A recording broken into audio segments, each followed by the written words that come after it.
Shalom semua lagi sekali. Kita bersyukur karena Tuhan beri kita waktu untuk belajar. Ya, hari ini tema kita tentang kebangkitan Tuhan Yesus.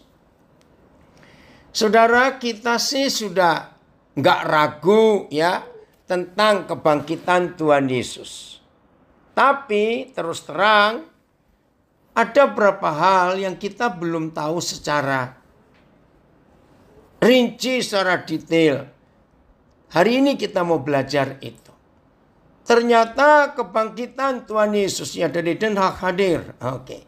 Ternyata kebangkitan Tuhan Yesus itu enggak sekedar dari mati dia hidup lagi. Tidak. Tapi di balik itu ada sesuatu yang luar biasa. Kita merenungkan begini. Ada dua nanti jadi bahan perenungan kita. Tapi ini nomor satu. Siapa bisa menjawab? Mudah pertanyaannya, tapi ternyata belum banyak yang bisa mengerti. Ada banyak hal yang tidak baik, yang tidak enak terjadi di hidup kita. Tapi perhatikan ini. Apa dan siapa musuh terakhir manusia? Gampang ya pertanyaannya. Apa dan siapa musuh terakhir manusia? Ada yang bisa jawab? Ayo yang di Facebook chatting ya, yang di Zoom. Kematian. Uang, bukan diri sendiri. Ya, betul yang pertama Pak Joko jawab. Kematian adalah musuh terakhir manusia. Maut. Betul. Nah, karena itu apapun yang manusia perjuangkan, diri sendiri bukan. Ya, musuh terakhir manusia adalah maut. Puji Tuhan dari Bali. Ya, bukan Mike, bukan diri kita sendiri. Musuh terakhir itu maut. Makasih dari Timor Leste. Maut, kematian itu musuh terakhir. Coba renungkan. Apapun yang kita usahakan dan kita miliki, apapun yang kita kejar, yang kita capai, ya, apapun, baik kegagalan maupun keberhasilan, apapun pokoknya dalam hidup ini, maka kematian itu musuh terakhir kita. Dan kita tidak pernah bisa menang atas yang namanya kematian. Kita nggak bisa menang. Betul tidak saudara? Itu yang terakhir. Apalagi selama COVID ini setahun lebih.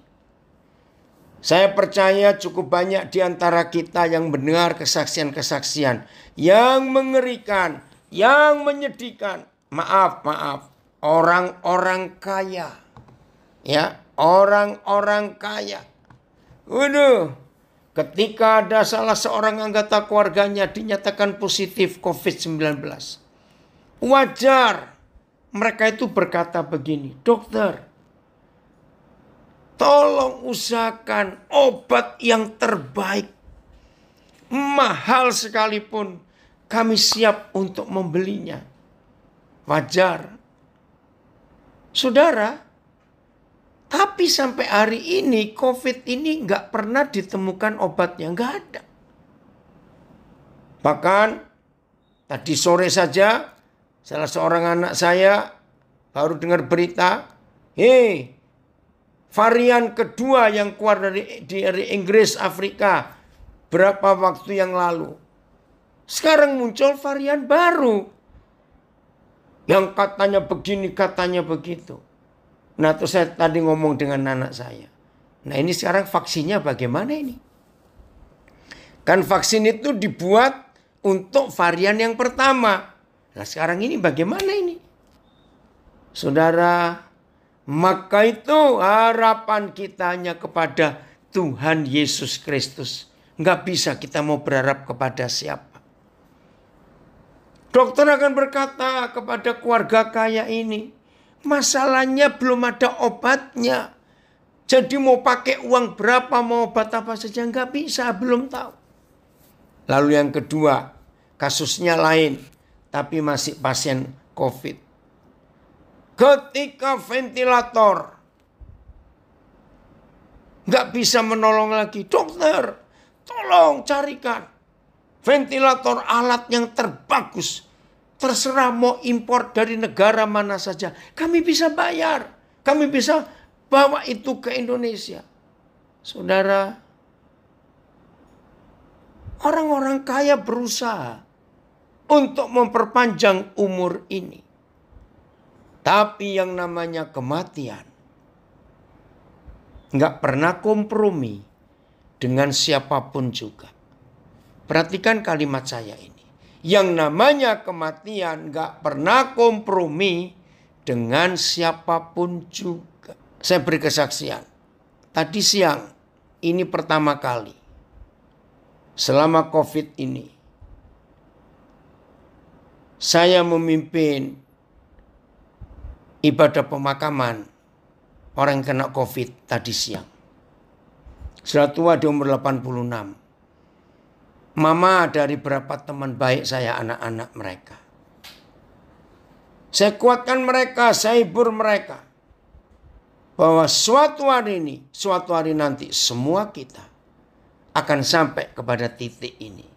Karena ini musuh terakhir kita. Tapi puji Tuhan, Tuhan Yesus mengalahkan semuanya itu. Amin. Tuhan Yesus mengalahkan. Kita buka dulu ayat ini, 1 Korintus 15. Ya, 1 Korintus pasal yang ke-15. Maka itu perlu ada kuasa kebangkitan Tuhan Yesus. Ayat 12 kita baca dulu. 1 Korintus 15 ayat 12. Oke. Jadi, bila mana kami beritakan bahwa Kristus dibangkitkan dari antara orang mati, bagaimana mungkin ada di antara kamu yang mengatakan bahwa tidak ada kebangkitan orang mati? Nah, memang secara logika dunia nggak ada. Gitu ya. Nah, terus ayat 13. Kalau tidak ada kebangkitan orang mati, maka Kristus juga tidak dibangkitkan. Tetapi andai kata Kristus tidak dibangkitkan, nah tekanannya di sini. Kalau Tuhan Yesus Kristus tidak dibangkitkan, maka sia-sialah pemberitaan kami dan sia-sialah juga kepercayaan kamu. Sia-sia. Maka itu saudara, semua tokoh di dunia sebut, baik tokoh politik, pahlawan, orang-orang hebat, tokoh-tokoh agama, maaf saya berkata, semua mereka ada makamnya, ada kuburannya sampai hari ini. Hanya Tuhan Yesus yang tidak ada karena dia bangkit. Ayat 15, ini seru. Coba saudara lihat. Tetapi, maaf, lebih daripada itu. Kalau nggak ada kebangkitan, kami ternyata berdusta terhadap Tuhan. Karena tentang dia kami katakan bahwa Tuhan telah, Bapa di surga telah membangkitkan Kristus. Padahal ia tidak membangkitkannya kalau andai kata benar bahwa orang mati tidak dibangkitkan. Arti kalimat ini, firman ini, kalau Tuhan Yesus tidak dibangkitkan, berarti Tuhan kalah dengan si maut. Itu arti ayat 15. Nah, ayat 17 saya langsung lompat ayat 17. Dan jika Kristus tidak dibangkitkan, kalau enggak lo ya,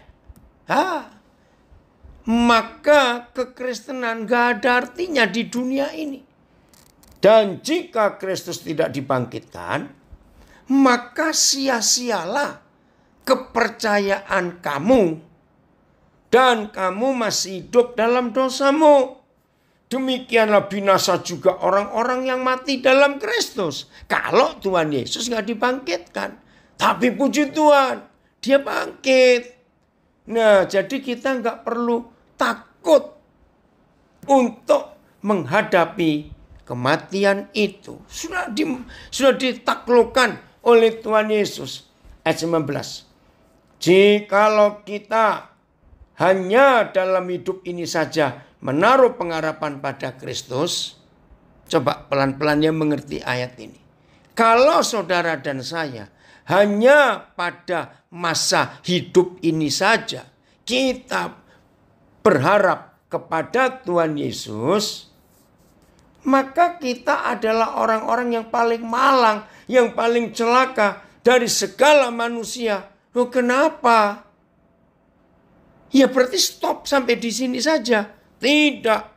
Setelah kematian dan Tuhan Yesus sudah dibangkitkan, maka di balik kematian itu ada kemenangan yang luar biasa.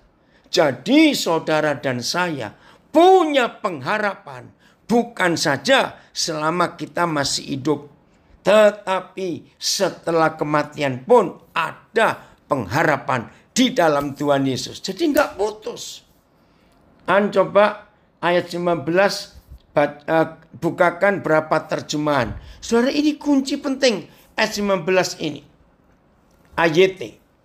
Jika pengharapan kita di dalam Kristus, jadi saudara dan saya hanya berharap di dalam Kristus, ya, dalam waktu kita masih hidup ini, maka kitalah yang terlebih malang. Maaf. Saya ulangi, saya salah baca itu terjemahan lama. Saya ulangi ayat. Jika pengharapan kita di dalam Kristus hanya untuk hidup ini saja. Masalah makan, masalah tempat tinggal, masalah kesembuhan, hal apa saja pokoknya yang di dalam dunia ini. Kalau kita hanya berpengharapan kepada Tuhan Yesus selama kita hidup di dunia ini. Kita adalah orang-orang yang paling malang dari semua manusia. Wih, gak enak sekali. BIS. Kalau pengharapan kita kepada Kristus terbatas pada hidup kita di dalam dunia ini saja. Jadi saudara dan saya percaya Yesus hanya waktu kita masih dalam dunia ini saja. Maka dari seluruh umat manusia di dalam dunia, wih, gak enak sekali. Kitalah yang paling malang. MELT.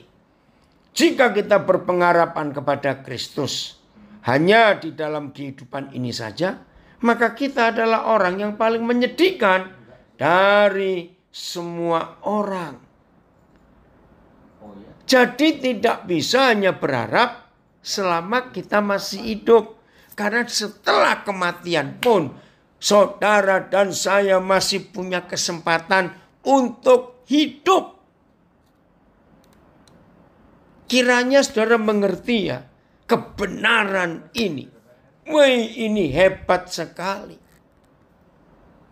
Maka itu artinya dalam hidup ini suatu kali ada titik, ada garis finish. Nah, waktu kita mencapai garis finish itu ternyata belum finish. Sebab di balik garis finish yang kita capai yaitu kematian. Ada lagi yang berikut. Ini luar biasa. Jadi nggak stop di finish. Ada start kembali. Yang belum tahu supaya tahu. Dulu saya nggak ngerti. Ya, saudara lihat secara umum bukan apa itu orang yang atletik lomba lari, ya, bukan yang maraton lainnya. Antara garis finish dengan garis start itu kalau putar itu titiknya sama, cuma beda. Kalau kita mulai start itu di belakang garis, kalau kita mulai finish itu di balik garis itu. Tapi ini kan nyambung karena balik lagi ke garis itu. Nah, mudah-mudahan saudara mengerti tentang atletik ini, soal lari. Saudara, luar biasa Tuhan kita. Maka itu ada pengharapan yang hebat sekali untuk kita nikmati. Maka itu nggak cuma dalam hidup ini saja. Kita berharap setelah kematian pun ada garis start yang baru. Menyenangkan bukan? Oke. Yohanes 11 ayat 11. Nah, bagi yang baru tahu hari ini, saudara akan kagum. Di dunia ini tidak ada manusia selain Tuhan Yesus yang berkata orang mati itu tidur. Saudara, ini bukan sekedar kata-kata penghiburan, tidak. Lihat. Yohanes 11 ayat 11 ya. Demikianlah perkataannya. Dan sesudah itu ia berkata kepada mereka semua yang ada di situ. Lazarus saudara kita telah tertidur. Tetapi aku pergi ke sana untuk membangunkan dia dari tidurnya. Serius, saudara.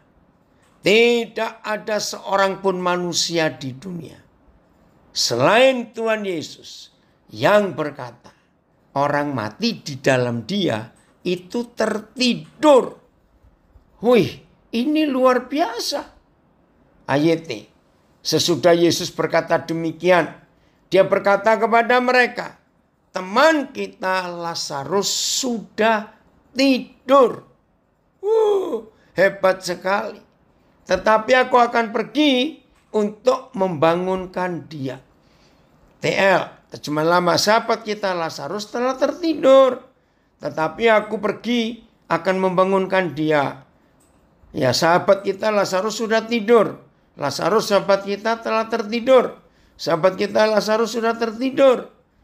Sahabat kita Lazarus sedang tidur. AVB. Aku akan pergi membangunkannya. Bayangkan. Hanya yang mati di dalam Yesus akan bangkit. Berarti yang mati di dalam Yesus itu sedang tidur. Nah, kalau tidur ya pasti akan bangun. Wih, saudara, ini sebuah konsep yang luar biasa. Maaf. Bagi saudara yang beragama lain yang ngikuti ini, jangan tersinggung. Pokoknya di dunia ini tidak ada satupun manusia selain Tuhan Yesus yang berkata, yang mati di dalam dia itu sedang tidur. Hanya Tuhan Yesus. Dahsyat sekali. Maka itu kalau sudah sedang tidur berarti bisa bangun. Karena tidur kok. Dan memang itu dia. 1 Korintus 15. Kembali lagi. Ayat yang ke 52. Sebentar. 51. 1 Korintus 15 ayat 51 mulai. Sampai ayat yang ke 58. Agak panjang pembacaan ini. Ya, 1 Korintus 15 ayat 51 mulai.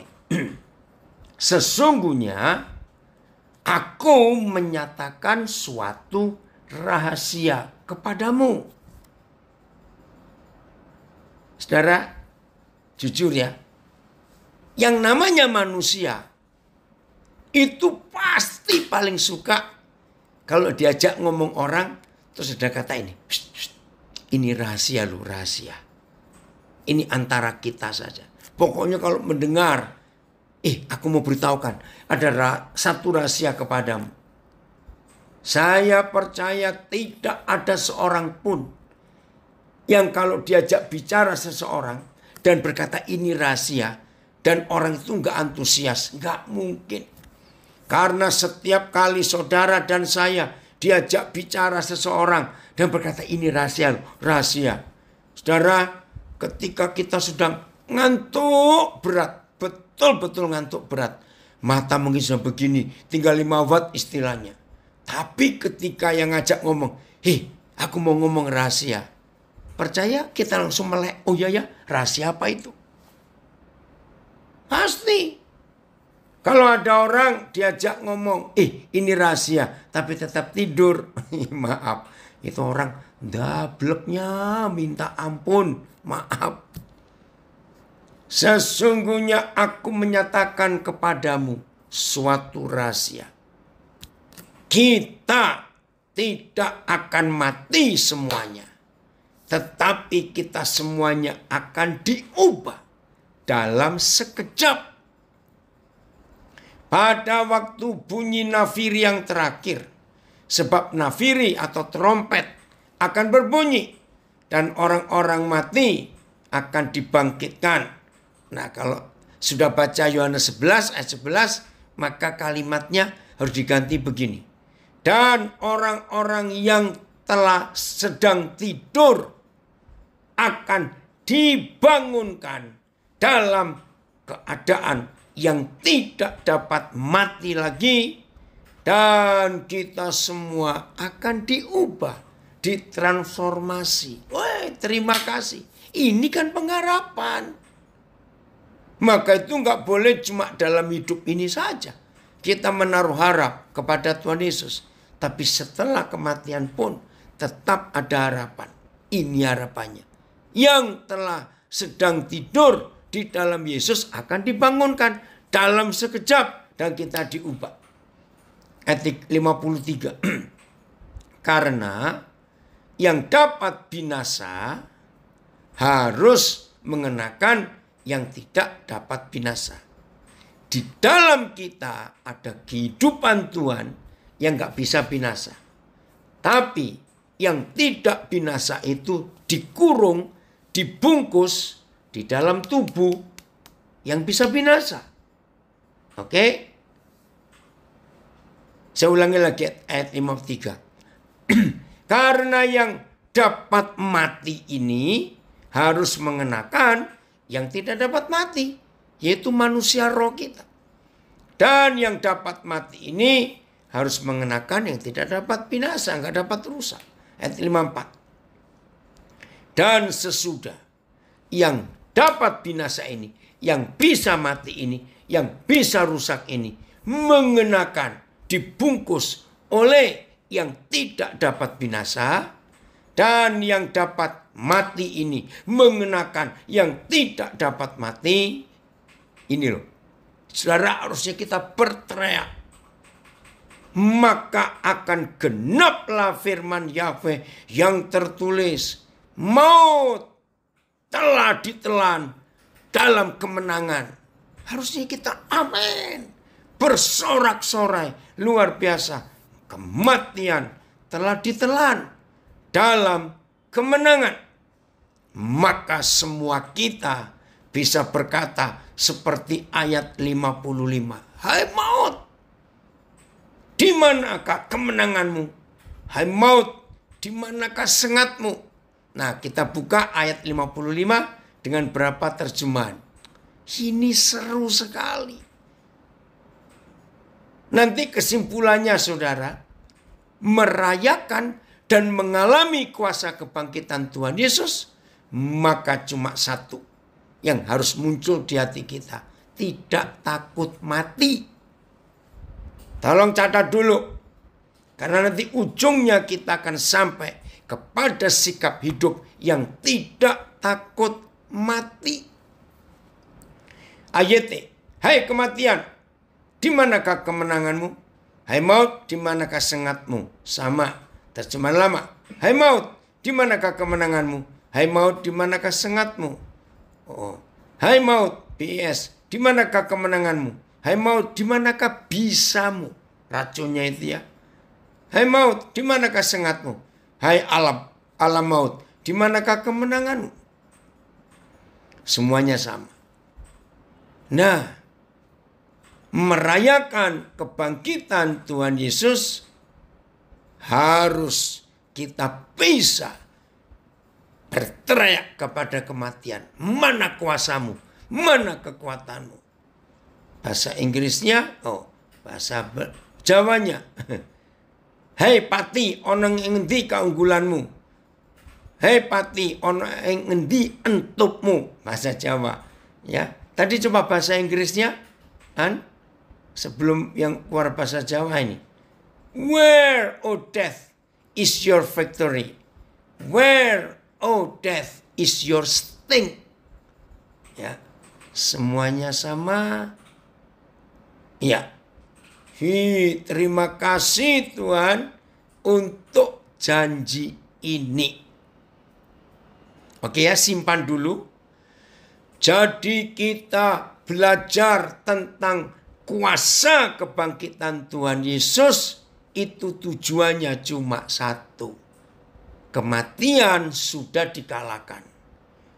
Dari hidup ke mati secara fisik itu bukan masalah. Karena di balik kematian itu ada kehidupan.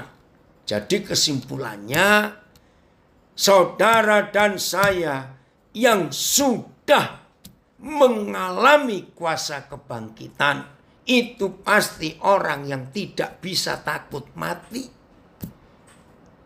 Tapi sebaliknya jangan marah. Kalau masih ada di antara kita takut mati, berarti orang itu belum menikmati kuasa kebangkitan Tuhan Yesus. Karena kuasa kebangkitannya itu mengalahkan kematian. Ya, pelan-pelan. Jangan saudara yang, aduh, aku masih takut mati loh. Terus saudara keluar, tidak ikut belajar. Jangan, rugi. Tunggu dulu sampai selesai. Oke ya? Ya inilah janji Tuhan yang luar biasa buat hidup kita. Seru, saudara, senang sekali kalau kita bisa menikmati janji Tuhan ini. Jelas ya sampai di sini? Jadi nggak usah takut untuk menghadapi kematian. Karena itu indah. Jelas ya? Kita lanjut. Filipi 1. Ini loh. Orang yang nggak takut mati itu begini kalau ngomong. Filipi 1:21. Karena bagiku hidup adalah Kristus. Dan mati adalah keuntungan. Semua terjemahan sama. Hidup Kristus, mati keuntungan. Kepadaku hidup itu Kristus dan mati itu untung. Karena bagi saya tujuan hidup saya hanyalah Kristus. Dan mati berarti untung. Sebab bagiku hidup itu Kristus dan mati itu keuntungan. Karena bagiku hidup adalah kesempatan untuk mengabdi kepada Al-Masih. Dan mati adalah keuntungan. Bahasa Inggrisnya for to me living is Christ and dying is gain. Nah, coba bayangkan. Kalau mati itu keuntungan, ayo jujur ya, yang namanya manusia hidup pasti cari untung nggak? Pasti. Ini Eka kirim terjemahan apa ini passion ya Eka? Oh, kok hilang sebentar.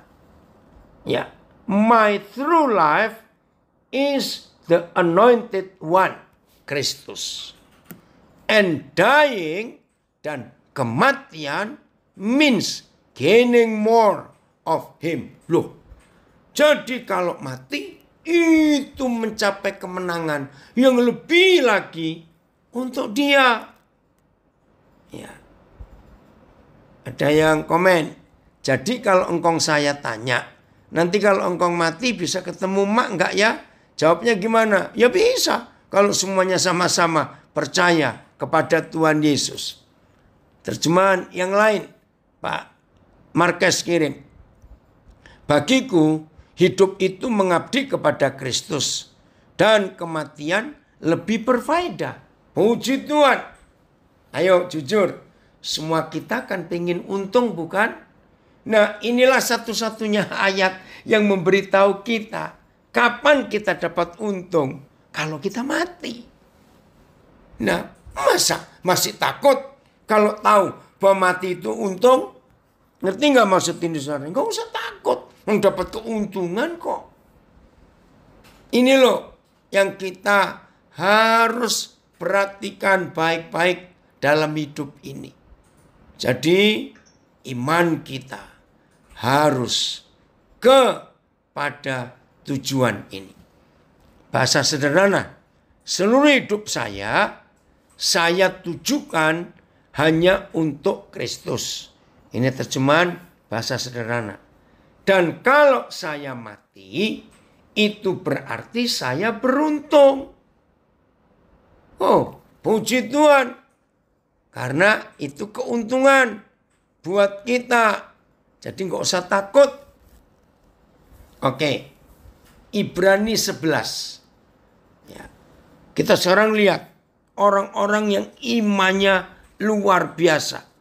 Ibrani 11 ayat 32 mulai. Oh, terima kasih Bapak. Dan apakah lagi yang harus aku sebut-sebut? Sebab aku akan kekurangan waktu. Apabila aku hendak menceritakan tentang Gideon, Barak, Simson, Yefta, Daud, dan Samuel, dan para nabi, akan kekurangan waktu. Yang karena iman. Ibrani 11 sekarang ayat 33. Yang karena iman mereka itu telah menaklukkan kerajaan-kerajaan, mengamalkan, mempraktekkan kebenaran, memperoleh apa yang dijanjikan, menutup mulut singa-singa, memadamkan api yang dahsyat. Mereka telah luput dari mata pedang, telah beroleh kekuatan dalam kelemahan, telah menjadi kuat dalam peperangan, dan telah memukul mundur pasukan-pasukan tentara asing. Wih, luar biasa mereka. Ibu-ibu telah menerima kembali orang-orang yang telah mati. Sebab dibangkitkan. Tetapi, nah ini loh. Orang yang gak takut mati. Orang yang sudah yakin betul-betul kematian itu untung. Lihat ini. Tetapi orang-orang lain membiarkan dirinya disiksa. Dan tidak mau menerima pembebasan. Gak mau. Supaya mereka beroleh kebangkitan yang lebih baik. Dan bukakan ayat 35 ke beberapa terjemahan. Karena ini luar biasa. Ada yang sengaja mencapai kematian dengan disiksa dan macam-macam itu. Sulit dimengerti. Tapi itulah pengharapan mereka. Ayat. Para perempuan menerima kembali orang-orang mati mereka dengan cara yang sama dari kebangkitan. Tetapi sebagian ada yang dianiaya dan menolak untuk menerima pembebasan. Supaya mereka mendapatkan kebangkitan yang lebih baik. Sudah tahu tujuannya. BIS. Karena beriman, maka wanita-wanita mendapat kembali orang-orang yang telah mati. Ada pula yang rela disiksa sampai mati dan menolak untuk dibebaskan. Karena mau dihidupkan kembali bagi suatu kehidupan yang lebih baik. MLT. Wanita-wanita telah menerima orang-orang mati mereka dari kebangkitan. Tetapi yang lain telah dianiaya dengan tidak menerima penebusan. Supaya mereka dapat mencapai kebangkitan yang lebih baik. Terjemahan TSI ini ya. Juga. Sebentar. Makasih Mike. Di Facebook. Juga karena mereka percaya penuh kepada Tuhan. Beberapa perempuan mengalami keajaiban di mana anggota keluarga mereka hidup kembali dari kematian. Tetapi ada juga contoh orang-orang lain yang percaya penuh. Ada yang terus disiksa dalam penjara. Orang yang menyiksa mereka, orang yang menyiksa setiap mereka berkata, hina Tuhanmu. Dan kami akan membebaskanmu. Jadi yang nyiksa itu nawari. Kalau kamu menghujat Tuhan, kamu menyangkal Tuhan, kamu gak jadi mati. Tetapi mereka menolak untuk dibebaskan. Karena mereka percaya penuh bahwa sebagai hasil kesetiaan mereka, mereka pasti akan dihidupkan kembali dari kematian kepada satu kehidupan yang jauh lebih baik. Saudara, perhatikan. Berarti kita suruh milih. Dan Tuhan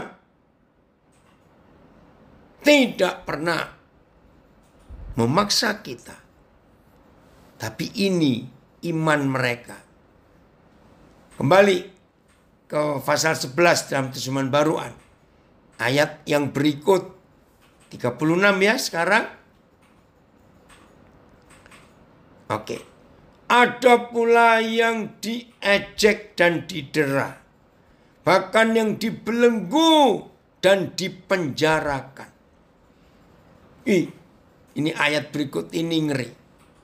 Mereka dilempari, digergaji. Zaman dulu sadis.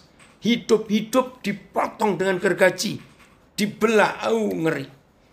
Dibunuh dengan pedang. Mereka mengembara dengan berpakaian kulit domba dan kulit kambing. Sambil menderita kekurangan, kesesakan, dan siksaan. Dunia ini tidak layak bagi mereka. Mereka mengembara di padang gurun dan di pegunungan, dalam gua-gua dan celah-celah gunung. Saudara, saya harap kalau kita membaca ayat 38-nya, jangan saudara mikir yang negatif. Jangan. Ini ada hal yang luar biasa dalam konsep kemenangan ini. Dunia ini tidak layak bagi mereka.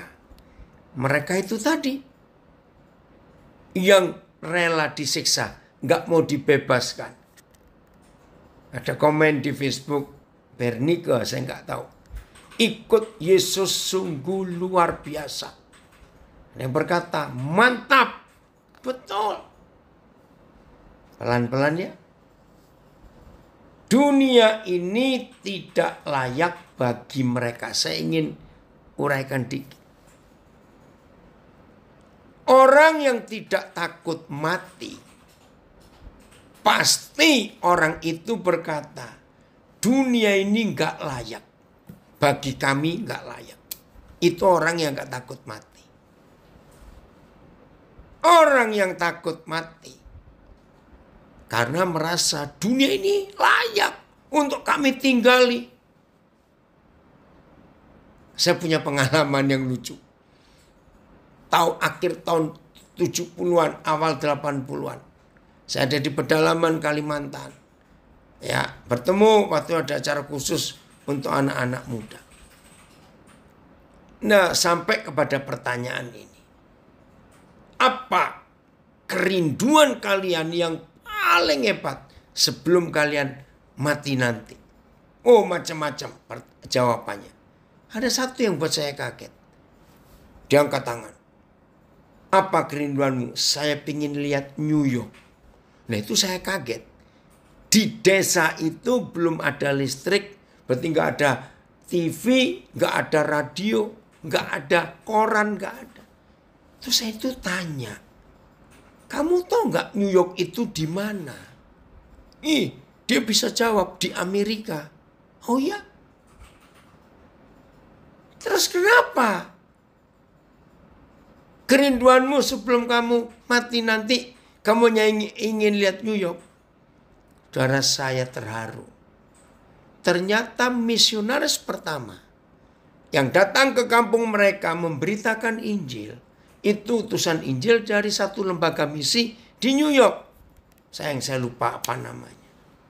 Oh, rupanya anak ini begitu terpengaruhnya dengan hidup penginjil ini, misionaris ini. Karena hidup orang kampung nenek moyang keluarga mereka dipulihkan. Karena misionaris dari New York ini. Di situ saya merenung. Berarti di bayangan anak ini, Wih, pasti New York itu kota yang begini karena begitu. Karena ada warga kota New York yang membawa Injil, mempengaruhi kehidupan orang-orang suku Dayak itu. Saudara, berhari-hari saya merenung. Begitu hebatnya dampaknya. Apa yang muncul di benak saya? Kalau saudara dan saya begitu terpengaruh tentang kehidupan Tuhan Yesus yang membawa Injil ke dunia dan menyelamatkan kita, maka seharusnya kita semua seperti anak muda di pedalaman Kalimantan ini ingin tahu asal-usul misionaris itu. Dan kita pun ingin tahu asalnya Tuhan Yesus di surga. Ternyata kita juga berasal dari sana. Nah, dari kehidupan yang fana di dunia ini, untuk bisa melihat, mengalami New York, tahu ya ilustrasi ini, maka tidak ada jalan lain. Supaya saudara dan saya yang mengagumi Tuhan Yesus, dan kita ingin tahu asal-usulnya, surga itu di mana? Maka inilah keuntungan, yaitu setelah kita mati, kita bisa melihat New York. Ngerti ilustrasi ini? Kita bisa melihat surga, tempat di mana Tuhan Yesus berasal. Maka itu jangan takut meninggalkan dunia ini.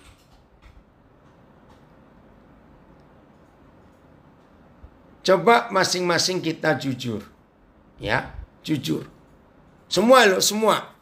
Siapa aja yang ikut belajar dari Zoom, Instagram, Facebook, audio, ayo semuanya jujur. Temukan apa kira-kira yang membuat ada orang itu takut mati. Itu apa? Coba temukan. Maaf ya saudara, saya juga heran. Saya ini gak pernah takut mati. Sungguh. Karena tidak ada yang saya berati dalam hidup. Maka itu penting sekali. Dengarkan. Temukan. Supaya kuasa kebangkitan Tuhan Yesus kita alami. Yaitu tidak boleh ada seorang pun di antara kita yang takut mati. Nah, kalau ada di antara saudara yang masih takut mati, cobalah tenang sebentar. Periksa satu persatu. Kira-kira apa yang aku takuti dengan kematian ini? Temukan. Rata-rata ya. Saya beri pertanyaan dulu. Rata-rata. Orang miskin atau orang kaya yang takut mati. Nah, ada yang komen di Facebook, takut kehilangan kesenangannya. Nah, itu konsep yang salah. Bukankah di balik kematian, yaitu di surga, lebih senang lagi? Ngapain senang-senang di dunia? Kesenangan di dunia nggak ada yang gratis, semuanya bayar. Betul? Jadi salah ini. Yang komen di Facebook, takut kehilangan kesenangannya. Dari Calgary, tanya, merasa belum hidup suci dan berat tinggalkan anak yang belum dewasa. Satu-satu kita bahas. Jangan takut untuk tidak bisa hidup suci. Hidup suci itu gampang. Asal nempel saja. Ya, melekat kepada yang suci, maka nanti kita ketularan yang suci. Anak yang belum dewasa, maaf. Apa kekuatan kita sebagai mama papa untuk mendewasakan anak? Nggak bisa. Anak itu jadi dewasa bukan karena kita, tapi karena Tuhan yang memberi hidup mereka. Jadi salah. Ada yang ngomong ini dari Surabaya hadir. Semoga Tuhan Yesus, terima kasih untuk doa yang luar biasa dari saudara Yudo. Terima kasih. Jujur loh saudara. Apa? Nah ternyata dari pengalaman saya selama hidup ini. Tolong jawab pertanyaan tadi. Secara fakta orang kaya atau orang mati? Orang miskin yang lebih takut mati. Ada yang komen dari Makassar. Takut meninggalkan dunia karena banyak hartanya di dunia. Nah ini. Ya. Ada komen lagi. Orang yang takut mati karena masih merasa berdosa. Belum sesuai firman Tuhan. Oke. Mana jawabannya? Oh, sudah ada yang jawab. Orang kaya yang lebih takut mati daripada orang miskin. Betul. Karena apa? Ternyata hal terbesar yang menyebabkan orang takut mati. Hartanya itu loh mau diapakan. Iya, ada yang jawab lagi. Dari Surabaya, orang kaya yang takut mati. Maka itu saudara, dalam hidup ini biarlah kita kaya di hadapan Tuhan. Ya, enggak usah takut. Maka itu masing-masing jujur nanti. Apa yang ditakuti? Serius saudara, saya lupa kapan, sudah agak lama. Kan berapa orang tahu dan cukup banyak yang tahu. Tuhan memberkati kami suami istri. Sehingga kami itu bisa beli properti, tanah, rumah cukup banyak untuk pelayanan. Maaf yang belum tahu, baru hari ini dengar supaya tahu. Lebih dari 60 rumah dan tanah yang Tuhan percayakan untuk saya bisa beli. Wih, maka itu ada yang tanya, Koden, itu Koden pakai nama siapa? Dapat berkat beli rumah, beli tanah sebanyak itu. Saya jawab, 90% lebih bukan nama saya. Mungkin 98%. Loh, nama siapa? Ya tergantung. Roh Kudus menyuruh saya beri nama siapa. Dan saya nggak pusing. Maka itu nggak takut. Nah, maaf ini cuma cerita saja. Terus berjalan, waktu itu berjalan. Muncullah peraturan. Ingat, periode pertama Jokowi jadi presiden, wih gempar. Ada tax amnesty, masih ingat itu. Nah saudara, di sini Tuhan berikan hikmat yang luar biasa. Tanya lagi berapa teman. Koden nggak lapor ya tax amnesty. Kan Koden punya rumah banyak. Sertifikat banyak. Betul. Terus, habis kalau bukan nama saya, siapa yang lapor? Ya bukan saya dong.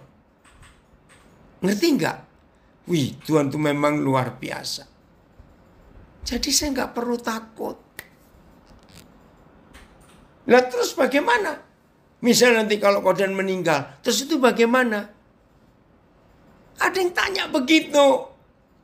Saya jawab lagi. Loh kalau mereka mau tipu, mau jual, kan bukan urusan dengan saya. Mereka urusannya dengan Tuhan dong. Diam semuanya. Maka itu hidup saya ini enteng sekali. Ringan sekali, gak ada beban apa-apa. Maka itu kapan saja, kalau Tuhan panggil, waktu saya cukup, saya berkata, saya gak takut. Ada yang tanya lagi. Nah terus bagaimana Cik Louis? Ayah, yang sayang dia banyak saudara. Maaf ini ya, mudah-mudahan ada yang dengar ini. Saudara saya mau cerita jujur. Lebih banyak orang yang lebih sayang istri saya daripada saya. Loh kenapa? Karena saya lebih galak loh dari istri saya. Berapa orang yang tersinggung dengan cara saya hidup. Maka itu Saya juga nggak takut. Tuhan bisa pelihara. Maka itu jujur, siapa yang masih takut mati sampai hari ini, jangan kita biarkan. Mau ya menang atas hidup ini? Nah, ini ada berapa yang komen di Facebook dan Instagram. Kebanyakan bilang orang takut mati karena dosanya banyak. Ya sudahlah. Kalau memang banyak dosamu, ya stop dari sekarang. Kok mikirin dosa aja? Bebas, bisa kok.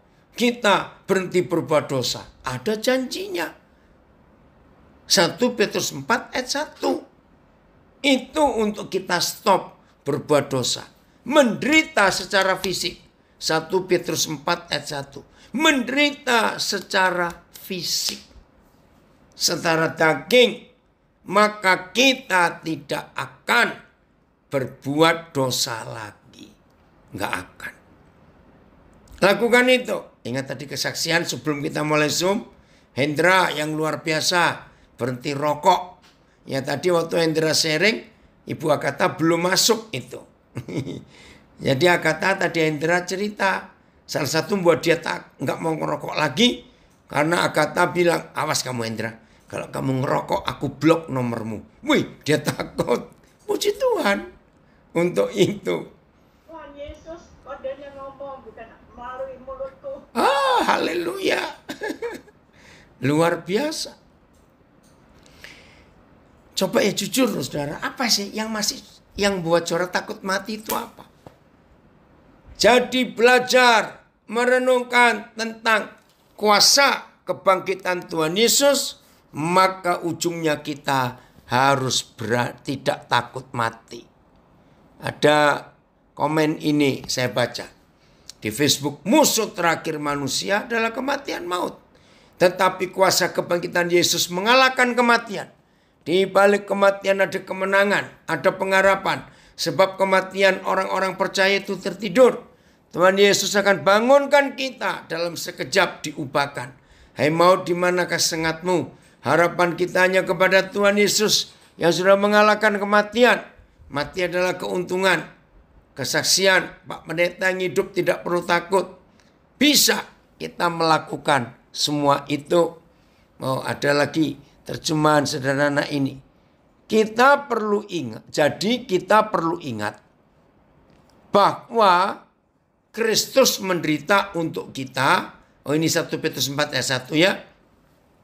Sebentar. Jadi kita perlu ingat bahwa Kristus menderita untuk kita ketika dia hidup sebagai manusia biasa di dalam dunia ini. Karena itu hendaklah kita juga menguatkan diri kita dengan pikiran yang sama seperti pikiran Kristus. Karena orang yang menderita karena mengikut Yesus juga sudah memutuskan untuk berhenti berbuat dosa. Oke, baik. Terima kasih.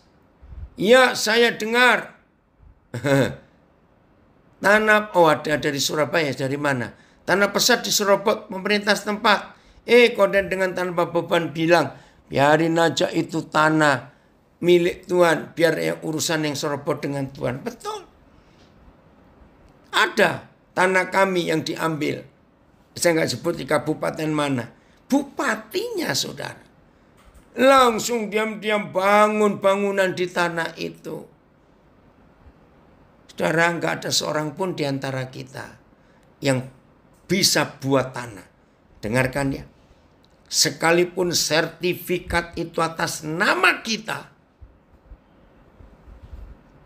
Itu cuma kertasnya yang ada nama kita.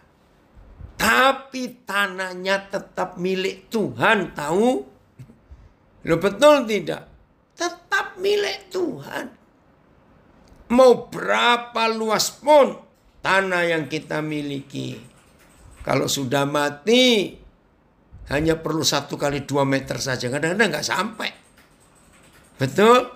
Maka itu saudara dalam hidup ini, nggak usah takut mati. Oke, hamba Tuhan dari Denpasar Bayu hadir. Puji Tuhan. Oke, kembali lagi ke Ibrani 11. Bagian terakhir ini ya. Tadi ayat berapa ya? 38 ya? Oh ya, ayat 38. Ibrani 11. Dunia ini tidak layak bagi mereka. Jadi saudara dan saya yang sudah mengalami kuasa kebangkitan Yesus, maka sahabat, ya, saya ulangi, saudara dan saya yang sudah mengalami kuasa kebangkitan Yesus, pasti memiliki kesadaran, memiliki perasaan, dunia ini enggak layak bagi kita. Kenapa? Sebab layaknya kita itu di surga. Ayat 39. Wah, ini lebih gila lagi. Ibrani 11 ayat 39. Dan mereka semua yang tadi itu loh, hebat-hebat itu loh, yang membiarkan dirinya diseksa, digergaji, nggak mau dibebaskan sampai mati. Dan mereka semua tidak memperoleh apa yang dijanjikan itu. Sekalipun iman mereka telah memberikan kepada mereka suatu kesaksian yang baik.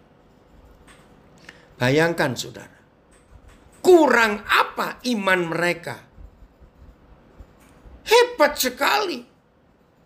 Waktu saya merenungkan ini, saya saja belum ada apa-apanya dengan saudara kita ini yang mau digergaji, yang membiarkan diri disiksa. Aduh, dipedang, digoreng, dikuliti. Aduh, sadis sekali. Mereka beriman. Tapi mereka tidak memiliki, tidak memperoleh apa yang dijanjikan itu. Sekalipun iman mereka telah memberikan kepada mereka suatu kesaksian yang baik. Maka itu saudara, sampai pada suatu titik nanti, iman kita yang sehebat apa, itu tidak akan bisa memperpanjang umur kita. Saya ulangi, iman yang hebat sekalipun, sampai pada suatu titik nanti, iman kita tidak akan bisa memperpanjang umur kita. Weh, Yahu, Ishak, ini anak saya dari dekat Palembang itu apa ya? Saya lupa. Daerahmu, daerah Universitas Palembang itu. Percaya Yesus artinya kita sudah memiliki segala-galanya. Yesus sudah cukup. Amin bagi kita. Ya. Oh, ada terjemahan sederhana. Sekarang orang-orang itu menjadi contoh yang baik bagi kita.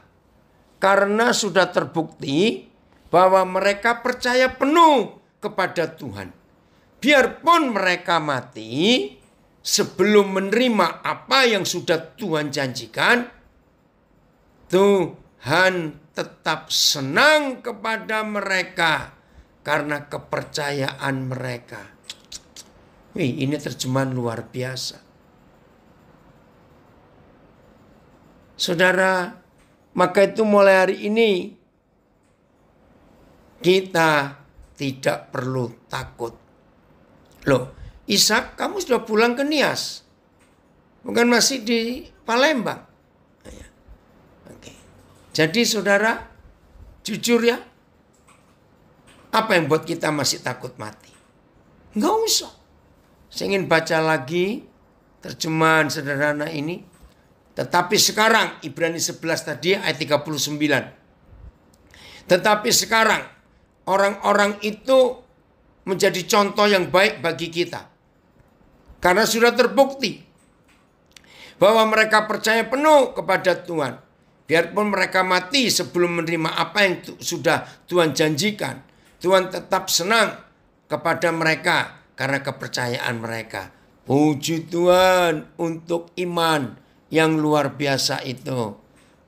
Jadi saudara, kalau sampai Tuhan Yesus sudah waktunya memanggil kita, ya udah, kita tidak usah takut lagi.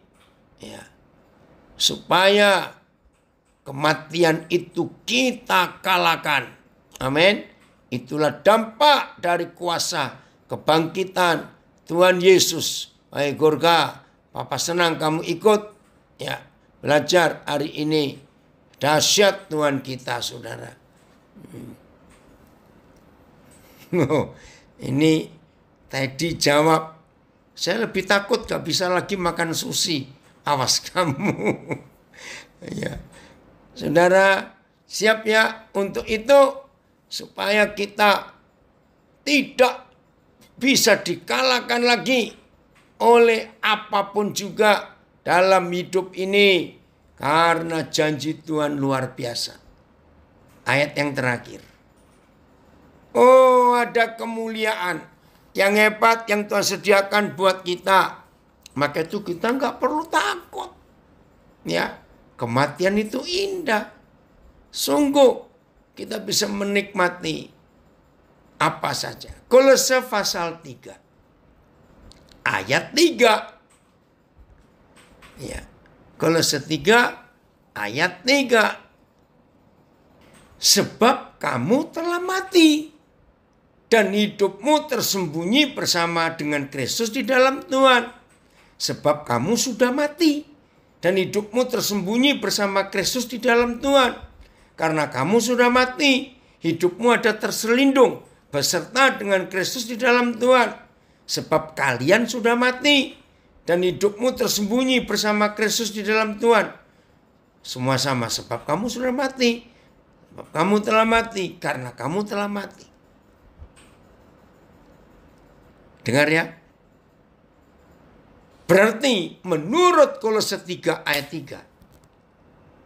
Semua kita sudah mati. Shalom, Reni juga puji Tuhan. Sudah gabung, dengar ini. Kalau saudara dan saya sudah mati, ngapain takut mati? Nggak lucu loh, nggak lucu.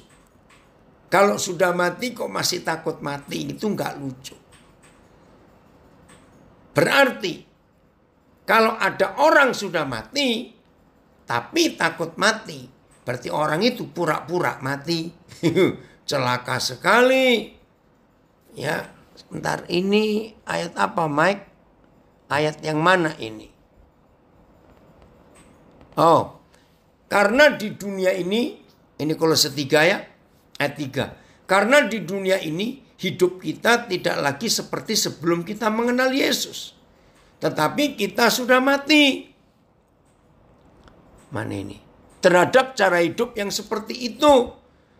Dan roh kita sudah bersama Kristus Yesus di surga, di mana dia hidup bersatu dengan Tuhan. Puji Tuhan. Jadi, kalau kita ini sudah mati, ya nggak usah takut mati lagi. Memang sudah mati kok. Dan kita bisa hidup lagi. Weh, luar biasa konsep ini untuk kita menang atas hidup ini. Pokoknya gini ya, jujur. Apa yang menyebabkan kita masih takut mati? Periksalah. Pasti ada barang-barang kecil-kecil itu dalam hidup kita. Ya, hari ini nggak lagi begitu. Oke saudara, mau ya menikmati janji Tuhan yang luar biasa? Jadi tahu arti kuasa kebangkitan Yesus, maut, kematian, neraka sudah dikalahkan. Dan kalau saudara dan saya hidup di dalam Dia, kita hidup dalam kemenangan. Selamat menikmati kuasa kebangkitan Tuhan Yesus. Dan kita harus menang. Oh, ada yang komen lagi dari Surabaya. Teringat pengajaran Koden beberapa waktu yang lalu terkait Kolose 3 ayat 3. Ganti kata kita menjadi nama kita masing-masing. Itu menguatkan sekali, betul. Jadi cobaan buka lagi Kolose 3 ayat 3. Ini dari Surabaya. Ya, anti dosa Gorga, betul. Ini anak saya dari Nabire mengungkapkan itu. Ya, dari Surabaya, Hengki, betul sekali. Jangan pikul beban harta dunia. Nah, ayat 3 Kolose 3, kata kamu ganti nama kita masing-masing. Awas ada yang lupa namanya sendiri ya, awas. Sebab Daniel Alexander telah mati. Bukan akan mati, sudah mati. Dan hidupnya Daniel Alexander tersembunyi bersama dengan Kristus di dalam Tuhan. Haleluya. Komen lagi dari Surabaya. Terima kasih Pak Pendeta buat firman ini. Roh Kudus membuka semua rahasia kematian lewat pencerahan ini. Puji Tuhan. Takut bagaimana caranya mati. Nah ini lebih bingung lagi. Gak usah takut dengan cara mati. Karena Wahyu 1 ayat 18. Tuhan Yesus sudah pegang segala kunci kematian. Jadi gak usah takut dengan cara mati. Asal bukan bunuh diri ya. Kalau bunuh diri itu membunuh. Walaupun yang dibunuh dirinya sendiri. Jadi cara mati gak usah dipikirkan. Ada orang berkata, oh dia matinya tenang loh. Lihat itu wajahnya, maaf. Sekarang ini make up mayat itu hebat-hebat. Jadi maaf ini ya, maaf. Kalau orangnya masih hidup itu jelek sekali. Wih, di peti mati bisa kelihatan cakep dan cantik loh. Pak Titus kok guyang-guyu ingin nopo. Jadi make up bukan cuma make up artis sekarang ini. Ada make up mayat. Jadi yang jelek waktu hidup bisa dibuat jadi cantik dan cakep setelah meninggal. Maaf. Jadi gak usah bingung ya. Dengan cara mati gak usah dipikirin. Enggak, kita juga gak tahu kok. Oke ya. Tuhan Yesus memberkati kita semuanya. Selamat menikmati kuasa kebangkitan.